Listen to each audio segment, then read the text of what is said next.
rindukan berkat-Mu, melayani selalu, berdoa serta memuji, memegahkan kasih-Mu. Kepada hambanya kami persilakan menikmati kebenaran firman Tuhan. Shalom, shalom. Puji Tuhan, sekali lagi ini merupakan anugerah Tuhan bagi setiap kita kalau kita diberi kesempatan untuk beribadah pagi hari ini. Bahwa tidak semua manusia di dunia ini dipanggil untuk beribadah kepada Tuhan. Dan kalau kita boleh ada hari ini, itu semata-mata karena anugerah Tuhan bagi kita. Oleh karena itu mari saudara sekalian di dalam kesempatan ini, mari kita berikan hati kita, pikiran kita untuk mendengar firman Tuhan. Firman itu kadang menegur, ya kadang nasihat, menghibur dan apapun juga. Buka hati kita untuk meresponi firman Tuhan dengan benar. Mari kita berdoa. Tuhan, pada saat ini kami mau mendengarkan firman-Mu. Tuhan, berbicaralah kepada setiap kami dan lembutkan hati kami meresponi firman-Mu, dan biarlah kami boleh mengalami firman itu. Tuhan, berkati hamba-Mu yang penuh kelemahan dan keterbatasan. Tuhan, urapi hamba-Mu. Tuhan, pimpin lidah hamba-Mu sehingga tidak menyimpang dari kebenaran-Mu. Terima kasih Tuhan, berkati kami semua. Di dalam nama Yesus Kristus kami berdoa. Amin. Memancarkan kasih-Nya, itulah tema kita hari ini. Mari saudara-saudara sekalian kita membuka Alkitab kita di dalam 1 Korintus pasal 13 ayat 1 sampai dengan ayat yang ketiga. 1 Korintus pasal 13 ayat 1 sampai dengan ayat yang ketiga. Saya bacakan untuk kita semua. 1 Korintus pasal 13 ayat 1 sampai 3. Sekalipun aku dapat berkata-kata dengan semua bahasa manusia dan bahasa malaikat, tetapi jika aku tidak mempunyai kasih, aku sama dengan gong yang berkumandang dan canang yang gemerincing.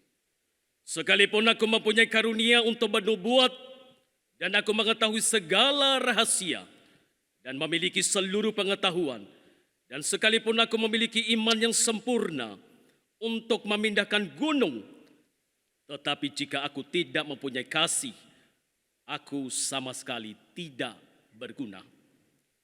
Dan sekalipun aku membagi-bagikan segala sesuatu yang ada padaku, bahkan menyerahkan tubuhku untuk dibakar, tetapi jika aku tidak mempunyai kasih, sedikit pun tidak ada faedahnya bagiku. Yang berbahagia adalah setiap kita yang membaca, merenungkan dan melakukan firman Tuhan setiap hari.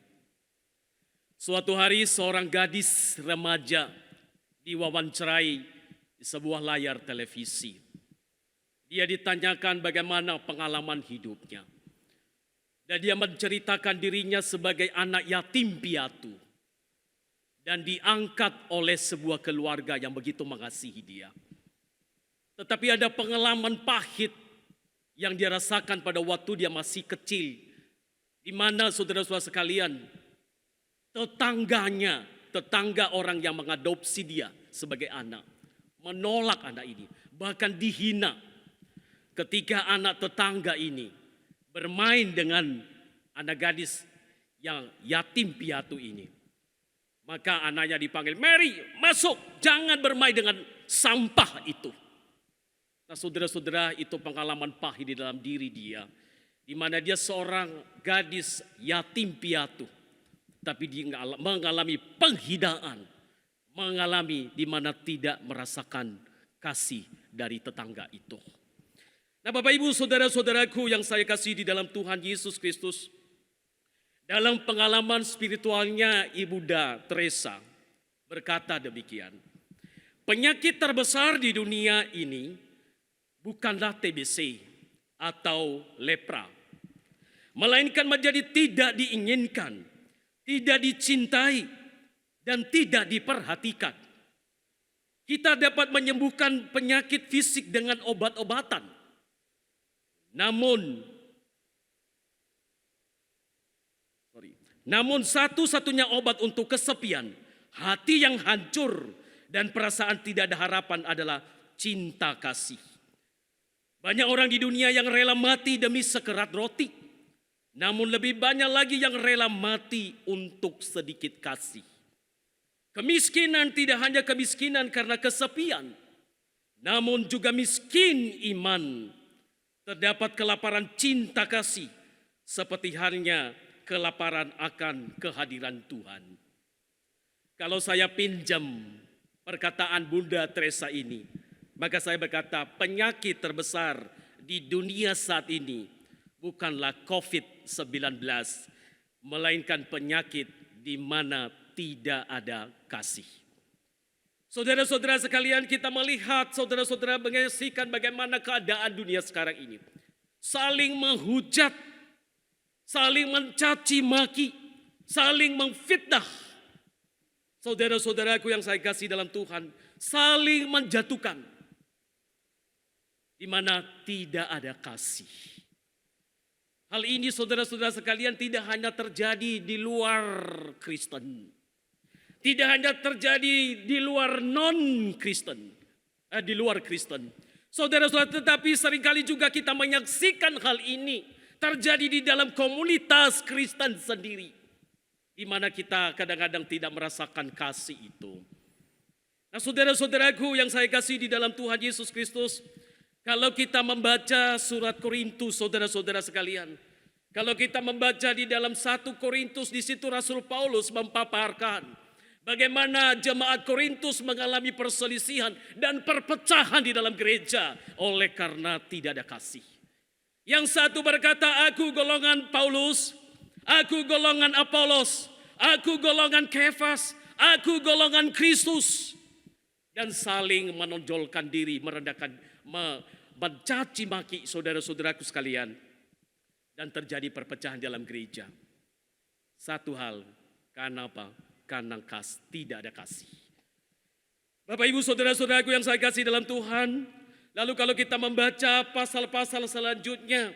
Di sana, di mana di dalam pasal 12. Rasul Paulus di sana menceritakan bagaimana jemaat Korintus memiliki kekayaan yang luar biasa dalam karunia-karunia rohani.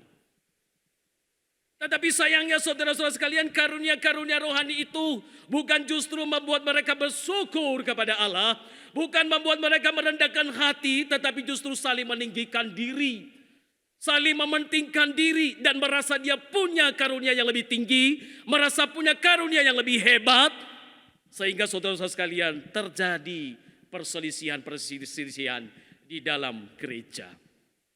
Nah, saudara-saudaraku yang saya kasih dalam Tuhan, tujuan Allah memberikan karunia adalah untuk kepentingan bersama, untuk membangun tubuh Kristus, bukan untuk saling meninggikan diri.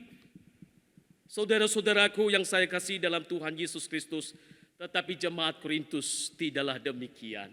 Mereka membanggakan diri mereka dengan karunia-karunia yang dimiliki. Mereka dengan sombong, mereka dengan karunia-karunia yang diperoleh, bukan untuk memuliakan nama Tuhan.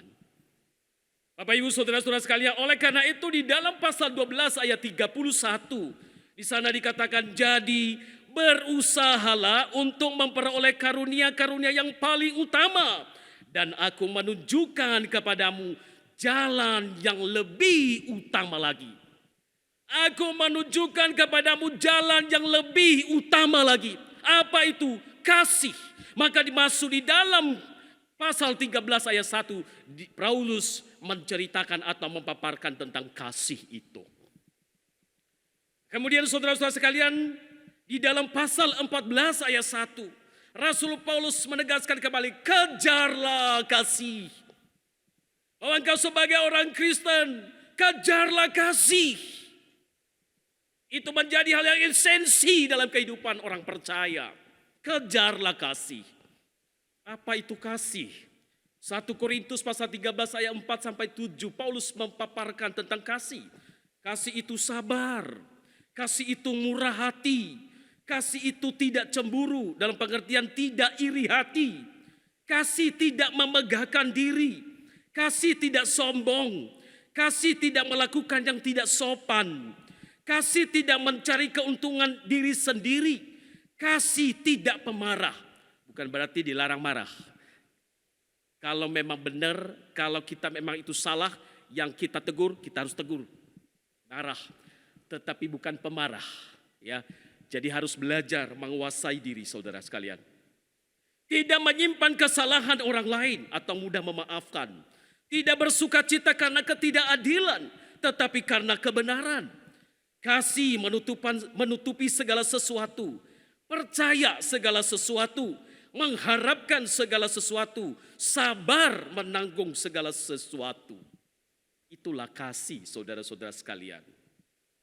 Bapak Ibu yang saya kasih dalam Tuhan, di dalam pembacaan kita tadi saudara sekalian, khususnya ayat 1 sampai 3. Rasul Paulus menggambarkan 4 hal yang boleh dianggap sebagai pencapaian rohani yang tertinggi bagi manusia. Mari kita membahas ayat 1 sampai ayat 3 saudara sekalian. Yang pertama, ayat 1. Sekalipun aku dapat berkata-kata dengan semua bahasa manusia dan bahasa malaikat, tetapi jika aku tidak mempunyai kasih, aku sama dengan gong yang berkumandang dan canang yang gemerincing. Bapak Ibu Saudara sekalian, berkata-kata dengan semua bahasa manusia dan bahasa malaikat sekalipun, ini merupakan penggambaran rohani, pencapaian rohani yang paling tinggi dalam hal bahasa. Ini berarti berkaitan tentang kefasihan lidah.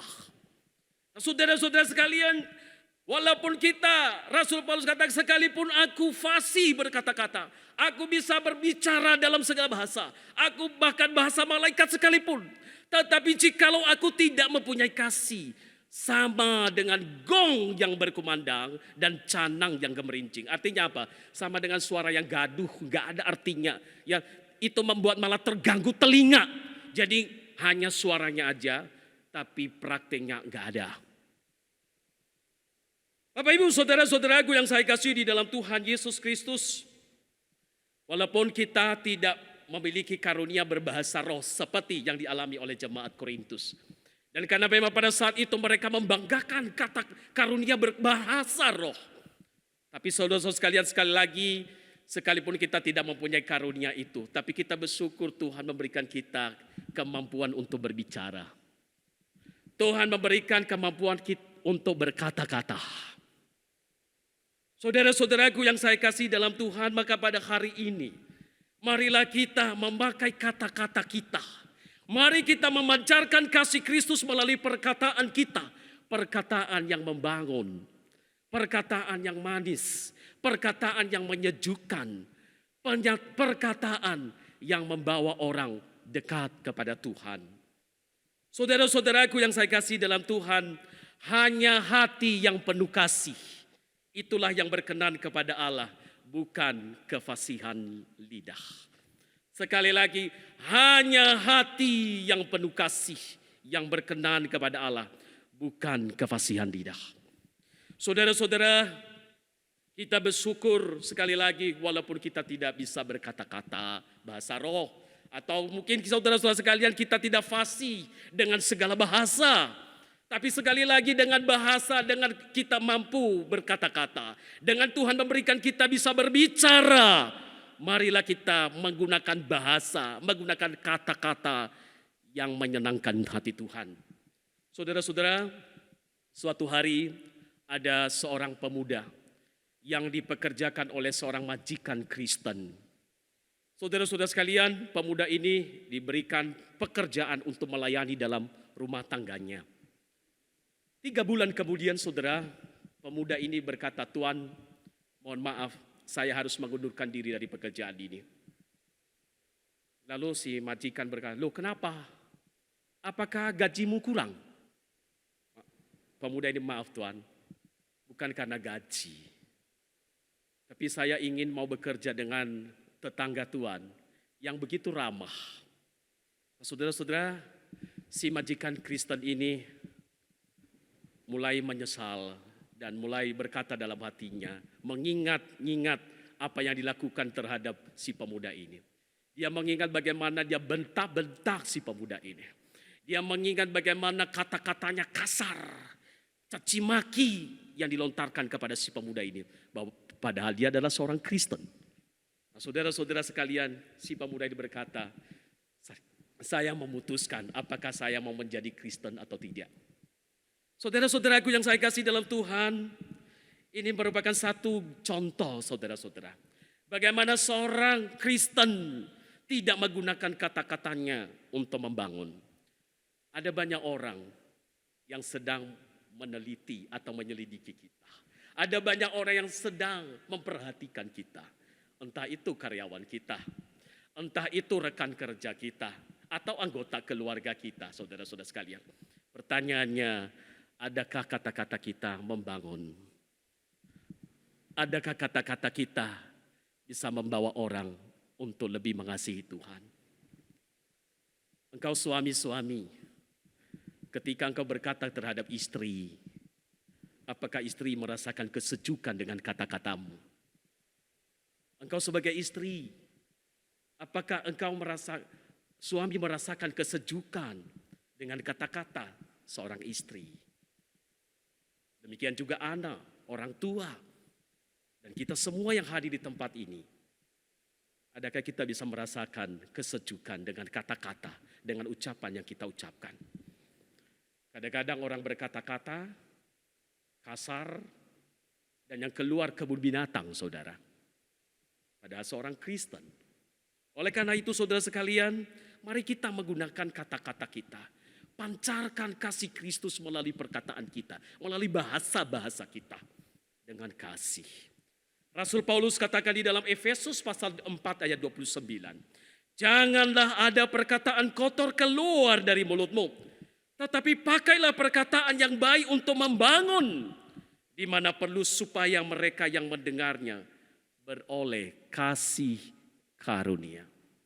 Sekali lagi saya bacakan. Janganlah ada perkataan kotor keluar dari mulutmu, tetapi pakailah perkataan yang baik untuk membangun, di mana perlu supaya mereka yang mendengarnya beroleh kasih karunia. Bapak Ibu, saudara-saudaraku yang saya kasih dalam Tuhan, mari kita mengoreksi diri kita. Bagaimana ucapan-ucapan kita selama ini? Bagaimana perkataan kita selama ini? Sudahkah memancarkan kasih Kristus melalui ucapan-ucapan kita? Yang kedua, ayat 2a. Sekalipun aku mempunyai karunia untuk bernubuat, dan aku mengetahui segala rahasia dan memiliki seluruh pengetahuan.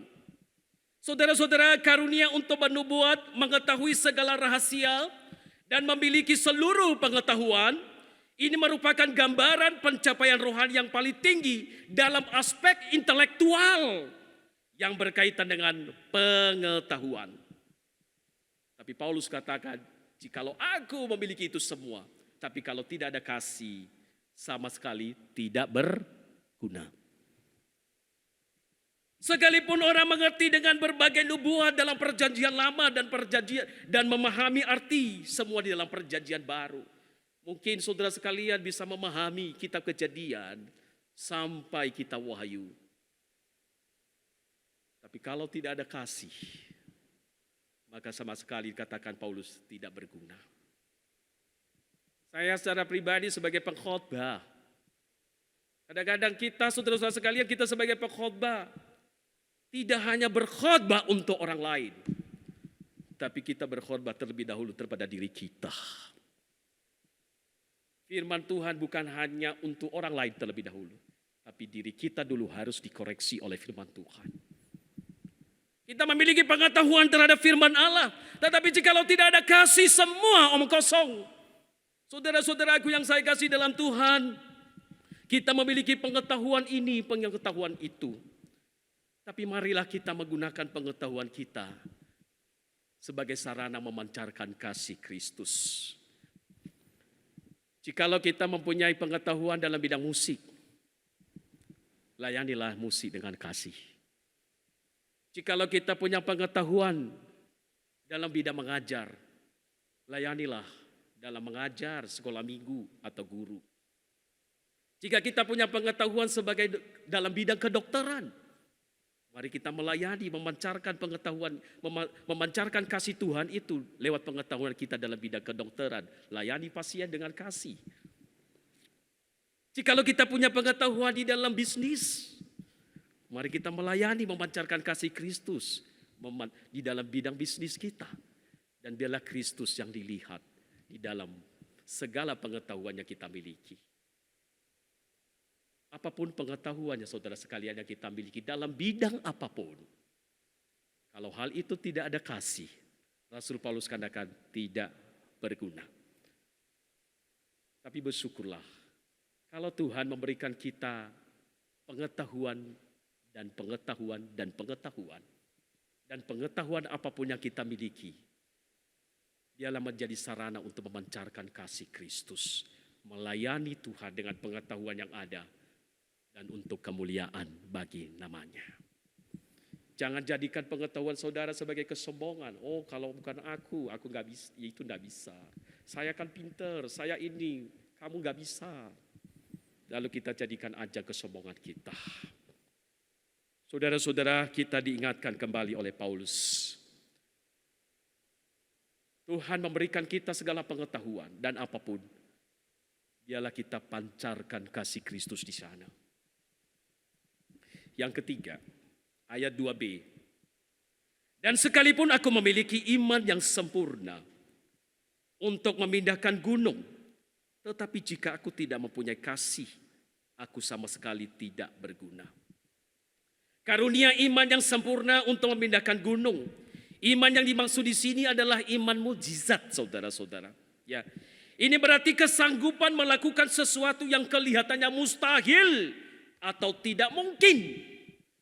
Tetapi jika tidak mempunyai kasih, sama sekali tidak berguna. Bapak, Ibu, saudara-saudaraku yang saya kasih dalam Tuhan, ada beberapa tokoh Alkitab yang memiliki karunia iman. Misalnya Stefanus. Stefanus memiliki karunia iman, saudara-saudara sekalian. Sehingga dia berani mempertahankan nyawanya sampai mati ketika dia dilempar batu. Ini karunia iman yang luar biasa. Dan kita melihat juga contoh-contoh beberapa hamba Tuhan, saudara sekalian. Seorang hamba Tuhan bernama George Muller. Dia memiliki iman yang luar biasa, saudara. Awalnya dia ingin menjadi seorang misionaris. Tapi Tuhan tidak berkenan. Ya, Tuhan memakai dia untuk melayani atau mendirikan sebuah panti asuhan. Dan dia dipakai Tuhan di sana, saudara-saudara sekalian. Orang-orang yang ada di panti asuhan, anak-anak yang di panti asuhan bukan hanya puluhan, ratusan, tapi ribuan. Suatu hari, George Muller mengalami di mana tidak ada makanan. Dan memang sama sekali tidak ada. Tapi anak-anak itu disuruh duduk di meja, di kursi, di hadapan meja makan. Dia aja berdoa supaya Tuhan memberkati makanan yang ada di depan mereka, padahal tidak ada makanan. Tetapi saudara, setelah selesai doa, ada orang yang ketok pintu.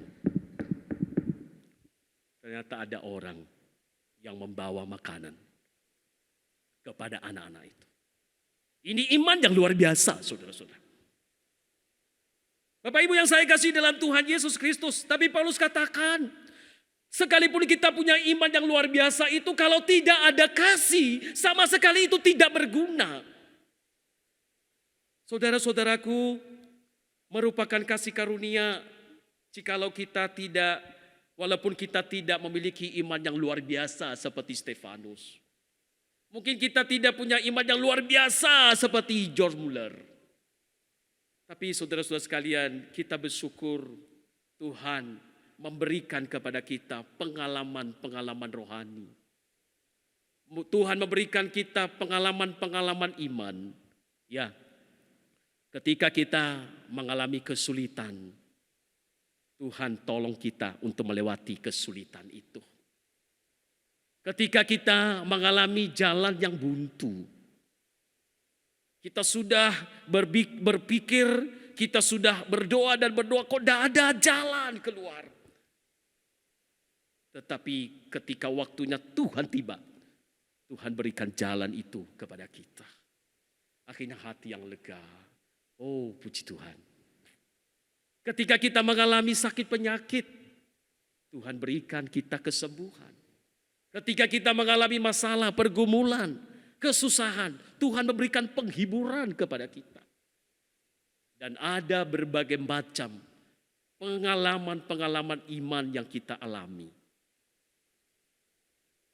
Dan Tuhan memberikan juga kita pengalaman-pengalaman mengenai keberhasilan. Keberhasilan ini dan itu. Tetapi apapun pengalaman kita, saudara, biarlah pengalaman itu menjadi sarana untuk memancarkan kasih Kristus. Ada banyak orang karena memiliki pengalaman ini dan itu, tidak membuat dia rendah hati tapi sombong. Punya pengalaman ini dan itu, tidak membuat dia rendah hati tetapi jadi angkuh. Saudara-saudaraku yang saya kasih dalam Tuhan Yesus Kristus, biarlah sebagaimana Paulus, saudara, memiliki pengalaman yang luar biasa. Memiliki pengalaman rohani yang luar biasa. Tetapi saudara-saudara sekalian, Paulus yang memiliki pengalaman itu tidak membuat dia sombong, tidak membuat dia angkuh. Tetapi justru pengalaman itu dia pakai untuk menjadi sarana memberitakan Injil. Paulus berkata di dalam 1 Korintus pasal 9 ayat 16. Karena jika aku memberitakan Injil, aku tidak mempunyai alasan untuk memegahkan diri. Sebab itu adalah keharusan bagiku. Celakalah aku jika aku tidak memberitakan Injil. Siapa Paulus? Saudara sekalian, sekali lagi dia mengalami pengalaman yang hebat. Pengalaman yang luar biasa. Tetapi dia katakan, aku tidak membanggakan diriku. Aku tidak memegahkan diriku. Justru saudara-saudara sekalian, dia menjadikan pengalaman-pengalaman itu, menjadikan kesaksian-kesaksian itu untuk memberitakan Kristus kepada orang lain. Bapak, Ibu, Saudara, sudah berapa lama kita menjadi Kristen? Adakah kita memberitakan Injil kepada orang lain? Sudah berapa puluh tahun kita menjadi Kristen? Adakah kita membagikan kasih Kristus? Adakah kita membagikan kesaksian-kesaksian iman kita kepada orang lain? Mari kita memancarkan kasih-Nya melalui kesaksian iman kita. Yang keempat, ayat 3. Dan sekalipun aku membagi-bagikan segala sesuatu yang ada padaku, bahkan menyerahkan tubuhku untuk dibakar, tetapi jika aku tidak mempunyai kasih, sedikit pun tidak ada faedahnya bagiku. Ini berbicara tentang pengorbanan pada tingkat yang paling tinggi atau ketaatan agamawi tingkat terakhir. Tetapi Paulus katakan, jikalau tidak ada kasih, aku tidak ada faedahnya. Saudara, banyak orang berpikir kalau orang berkorban, memberi pasti karena kasih. Belum tentu. Paulus katakan demikian. Belum tentu orang memberi itu, berkorban itu, bahkan tubuhnya pun dikorbankan karena kasih. Belum tentu. Contoh, saudara. Hari ini, ya seperti yang lalu-lalu, banyak orang yang mengorbankan dirinya bunuh diri dengan bom. Apakah karena kasih? Bukan. Supaya dapat pahala masuk surga dan ketemu bidadari, 72 bidadari. Saudara, bukan karena kasih. Justru karena kebencian. Oh, itu kafir. Bunuh. Lalu dia mengorbankan dirinya. Ya, bom bunuh diri. Itu bukan karena kasih, saudara. Karena kebencian. Dan demi mendapatkan 72 bidadari. Padahal di surga itu tidak ada perkawinan, saudara. Itu penyesatan-penyesatan yang dilakukan oleh agama-agama. Bapak ibu saudara-saudara sekalian, banyak orang memberi belum tentu karena kasih. Biasanya kalau pemilu, entah pilkada atau pilpres dan sebagainya, berlomba-lomba memberi, saudara. Memberi sembako, memberi ini dan itu. Tapi tujuannya apa? Pilih aku. Ya. Ketika nggak terpilih, saudara, stres. Ya, stres, marah-marah. Bahkan tidak sedikit orang yang mengambil yang telah dia berikan itu. Dia tarik kembali. Karena apa? Karena bukan kasih. Tapi celakanya orang-orang Kristen juga kadang-kadang demikian, saudara. Orang memberi persembahan, ya, kadang-kadang untuk menyuap Tuhan, supaya Tuhan gak marah kepada saya. Ya udahlah, saya kasih persembahan. Atau memancing Tuhan, karena sering mendengar khotbah, kalau engkau memberi 10.000, kamu dapat 100.000. Kalau kamu memberi 100.000, kamu dapat 1 juta. Ya, jadi sistem mancing. Kalau beri umpan ikan teri, kau dapat ikan kakap. Jadi saudara-saudara saya, ini penyesatan di dalam ajaran Kristen. Tapi akhirnya banyak orang berlomba-lomba memberi. Tapi bukan karena kasih. Mancing Tuhan. Ada orang memberi saudara-saudara sekalian dengan tujuan supaya mendengar suara saya, dukung suara saya. Dan mau memiliki kuasa. Ada sebuah gereja, ya, ini kenyataan saudara. Ada sebuah gereja mengalami konflik. Ya, konflik. Dan akhirnya dalam gereja itu terjadi perpecahan. Lalu ada orang-orang boleh dikata berduit gitu ya, keluar saudara. Ya, keluar dan mendirikan gereja baru. Ya, mendirikan gereja baru. Nah, orang-orang ini saudara sekalian, waktu ada di gerejanya, waduh, berkorban saudara, banyak memberi. Ya, banyak memberi. Tapi ketika mereka keluar saudara, dia ingat, oh dulu daun pintu itu persembahan saya.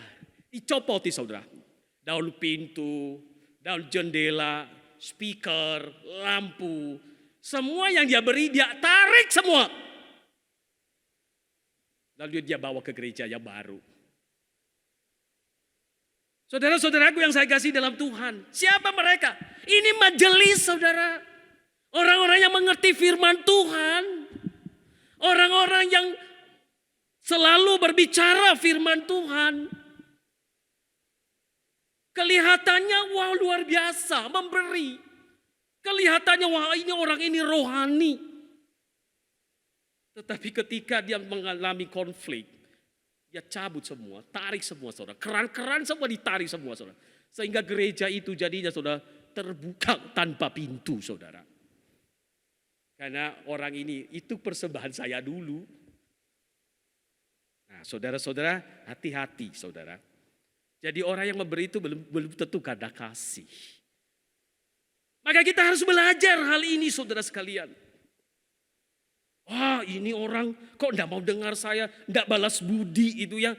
Lalu dia ungkit-ungkit pemberiannya saudara, ungkit-ungkit persembahannya.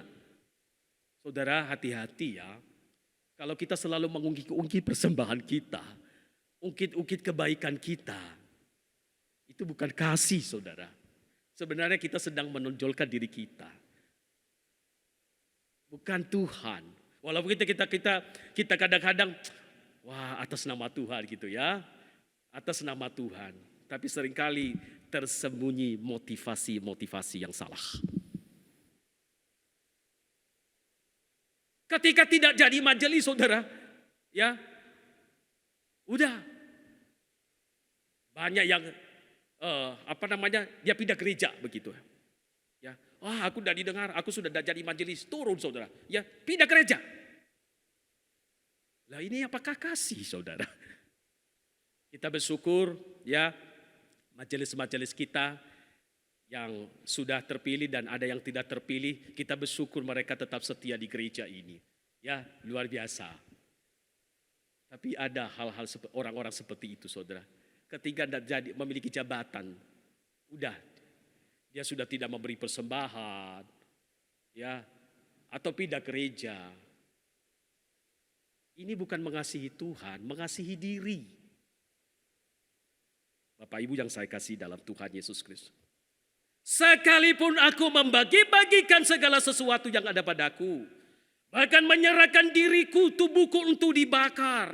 Tetapi jika aku tidak mempunyai kasih, sedikit pun aku tidak ada faedahnya di hadapan Tuhan. Bapak Ibu saudara-saudaraku yang saya kasih dalam Tuhan, kita bersyukur Allah itu yang luar biasa memberikan kasih-Nya kepada kita. Allah mengutus anaknya yang tunggal. Yesus Kristus memberikan dirinya, mempersembahkan dirinya untuk menyelamatkan kita. Sesungguhnya saudara-saudara sekalian, kita adalah orang-orang yang mengalami murka Allah. Kita adalah orang-orang yang mengalami hukuman Tuhan. Itu yang layak bagi kita sebagai manusia berdosa. Yang layak bagi kita adalah api neraka. Tapi kita bersyukur.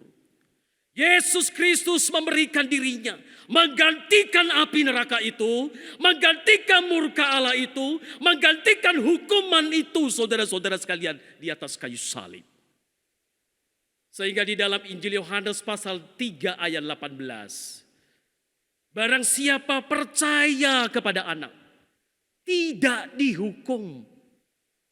Tetapi barang siapa tidak percaya, ia berada di bawah hukuman karena dia tidak percaya kepada anak tunggal Allah. Mengapa orang-orang percaya tidak dihukum? Karena Yesus Kristus sudah menggantikan hukuman itu di atas kayu salib. Ini jaminan yang pasti. Dan kalau Yesus mau menggantikan kita, memberikan nyawanya untuk menyelamatkan kita, itu karena kasih. Oleh sebab itu saudara-saudara sekalian, jikalau kita telah merasakan dan mengalami kasih itu, pancarkanlah kasih Kristus itu. Kasih adalah hal yang sangat esensial atau mendasar dalam kehidupan Kristen. Kasih, tanpa kasih tidak ada faedahnya di hadapan Allah. Saudara-saudara, hanya orang yang tidak mengalami kasih sulit untuk mengasihi. Sekali lagi, hanya orang yang belum mengalami kasih Allah sulit untuk mengasihi. Apakah engkau yang hadir hari ini sudah mengalami kasih Allah itu? Apakah engkau sudah mengalami Kristus itu? Apakah engkau sudah mengalami kasih dan penebusan Kristus itu? Kalau engkau sudah mengalaminya, pancarkanlah kasih itu. Pancarkan kasih melalui perkataan kita. Pancarkan kasih melalui pengetahuan yang kita punya. Pancarkan kasih melalui kesaksian iman kita. Dan pancarkan kasih dengan memberi dengan kasih. Kiranya Tuhan memberkati kita. Mari kita berdoa. Mari saudara sekalian, kita tundukkan ke hati kita di hadapan Tuhan. Mari kita mengoreksi diri kita masing-masing. Sudahkah engkau mengalami kasih Kristus itu? Dan adakah engkau memancarkan kasih Kristus itu? Jikalau kita mendapatkan diri kita selama ini sulit memancarkan kasih itu, mari kita memohon pengampunan Tuhan. Dan jikalau kita benar-benar mengakuinya di hadapan Tuhan dan mau merubah dan membaharui komitmen kita mengikut Tuhan dan memancarkan kasih Kristus, maka Tuhan memberikan pengampunan kepada kita. Dan marilah kita memiliki komitmen saat ini. Tuhan, aku mau mengasihi-Mu sebagaimana Engkau telah mengasihiku. Aku mau memancarkan kasih-Mu kepada anggota keluargaku, kepada rekan kerjaku, kepada karyawanku, kepada semua orang. Mari kita merendahkan hati di hadapan Tuhan. Tuhan, hamba-Mu telah berhenti berbicara. Tetapi bila firman-Mu itu terus Tuhan berbicara kepada kami, Roh Kudus yang terus mengingatkan kami bagaimana seharusnya sebagai orang Kristen untuk memancarkan kasih-Mu. Ampunilah dosa kami Tuhan, jikalau selama ini kami mengasihi diri kami, mementingkan diri kami, dan kami tidak memancarkan kasih itu. Ampunilah segala pelanggaran kami Tuhan. Dan firman-Mu telah menegur kami, mengingatkan kepada kami, supaya kami boleh memancarkan kasih itu. Biarlah firman-Mu itu Tuhan teguhkan di dalam hati kami, dan jadikanlah kami pelaku-pelaku firman-Mu. Terima kasih Tuhan, di dalam nama Yesus Kristus kami berdoa. Amin.